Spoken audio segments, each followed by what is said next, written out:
Hola profesora y compañeros de clase, en este video estaré abordando los puntos más fundamentales sobre la transfusión de sangre y sus derivados. Primero que todo debemos saber cuál es el propósito de este procedimiento, el cual consiste en restablecer los volúmenes de sangre después de una hemorragia severa, así como restablecer el nivel de las células rojas en los pacientes que presentan anemia y favorecer los niveles de hemoglobina, o sea, restablecer los valores de hemoglobina. Otro de los propósitos se describe es proveer los factores plasmáticos tales como el factor antihemoglífico, las concentraciones de plaquetas para controlar o prevenir los sangrados. Además, también se utiliza para restaurar la capacidad de la sangre para transportar el oxígeno.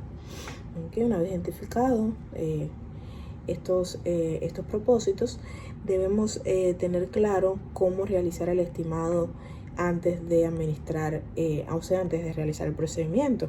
Es importante siempre verificar la identificación de nuestro paciente, para lo cual debemos asegurarnos de chequear la banda, ¿verdad?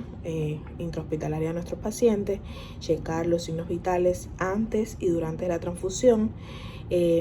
Debemos también indagar si el paciente ha presentado reacciones adversas a transfusiones que se le pueden haber realizado anteriormente. Debemos asegurarnos de que nuestro paciente haya firmado el consentimiento, ¿verdad? El consentimiento informado de la transfusión, o sea, que el paciente esté de acuerdo, o sus familiares, en el caso que el paciente no esté consciente. Y debemos saber identificar los signos clínicos de reacciones adversas, tales como los escalofríos, las náuseas, vómitos, picor, erupciones en la piel, diarreas, broncoespasmos, fiebre, hipotensión, y debemos explicárselo a nuestros pacientes. Además de esto, debemos también verificar la zona de la venopunción, ¿verdad? ¿Por qué? Pues la transfusión no puede estar unida a ninguna administración de ningún medicamento. Por tanto, debemos asegurarnos de tener permeable una vía secundaria, una vía intravenosa secundaria, por si nuestro paciente requiere algún tipo de otro tratamiento. Además, debemos estar conscientes de cuál es la razón por la cual se le va a realizar la transfusión al paciente que tengamos. Entonces, para comenzar con el procedimiento, vamos a asegurarnos de contar con todo el equipo necesario. Para ello, debemos conocer el grupo y el factor sanguíneo de nuestro paciente. Debemos tener la unidad de sangre o los componentes, una línea de administración de sangre. También debemos tener al alcance solución salina fisiológica, aproximadamente unos 250 cc, la vara de líquidos intravenosos y el equipo de venopunción, que se recomienda que sea calibre 18. Entonces, para proceder, vamos a comenzar por, ya una vez identificado el paciente, vamos a lavarnos las manos, le vamos a explicar al paciente el procedimiento que se le va a realizar y lo vamos a colocar en una posición cómoda. Previamente vamos a buscar el equipo. Nos vamos a asegurar de que el paciente conozca, ¿verdad?, el procedimiento que se le va a realizar, y vamos a medir los signos vitales antes de realizar la transfusión, ¿verdad? Entonces, debemos educar al paciente sobre las posibles reacciones adversas que pueden ocurrir, y que en caso de ello deben notificar rápidamente a la enfermera. Si el paciente tiene una infusión intravenosa, debemos verificar si la aguja de la solución, o sea, el medicamento que se le está administrando, si es compatible con la transfusión. Por eso se habla de tener una vía intravenosa secundaria, para la administración de estos medicamentos, como lo había mencionado anteriormente. Vamos a proceder a cotejar la orden médica con la requisición, ¿verdad? Y vamos a comparar el número del control de la bolsa de sangre con el número duplicado de la requisición que está en el expediente clínico, y a cotejar la identificación del paciente. Para ello, debemos de contar con el apoyo, o sea, un doble cotejo, se debe realizar un doble cotejo por parte de otra enfermera del mismo nivel de nosotros. En caso de que no haya ninguna otra compañera, debemos acceder a, pedirle ayuda para esto a nuestra supervisora.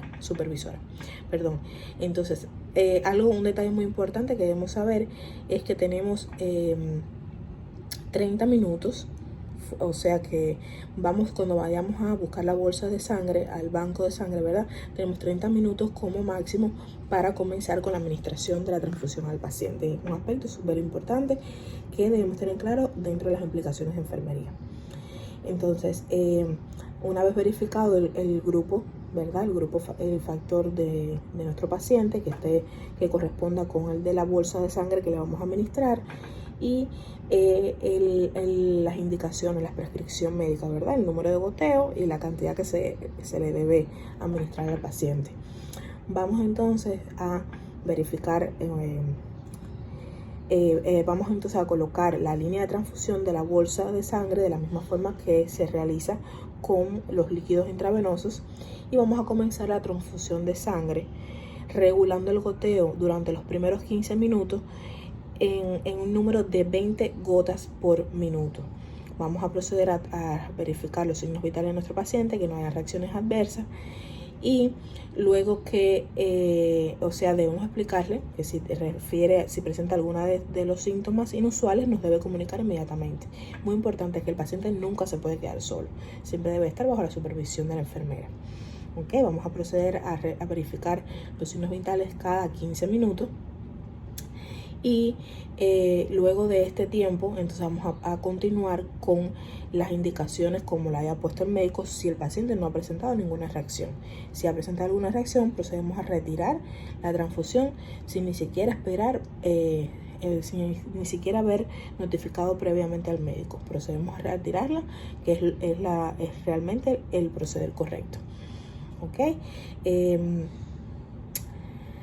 Luego que ya se ha terminado la cantidad de la sangre que estaba indicada a nuestro paciente, vamos a proceder, ¿verdad?, a retirar la transfusión, y para ello debemos asegurarnos de colocarnos los guantes.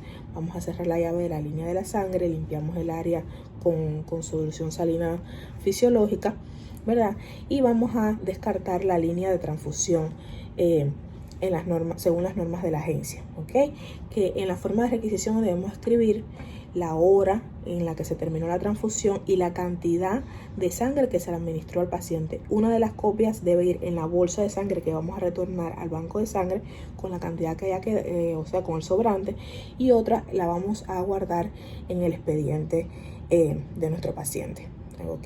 Entonces vamos a proceder a descartar, a quitarnos los guantes, vamos a lavarnos las manos y vamos a documentar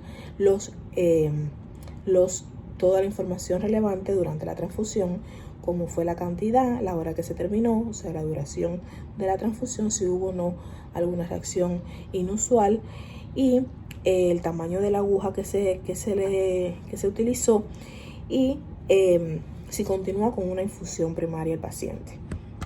Dentro de las implicaciones de enfermería debemos tener claro que debemos determinar si el paciente presenta alergias previas a transfusiones anteriores, o si presenta alguna reacción alérgica en esta transfusión actual, que la aguja que se recomienda emplear es calibre 18, que debemos asegurarnos que la sangre no permanezca a una temperatura de salón no más de 30 minutos antes de comenzar la transfusión.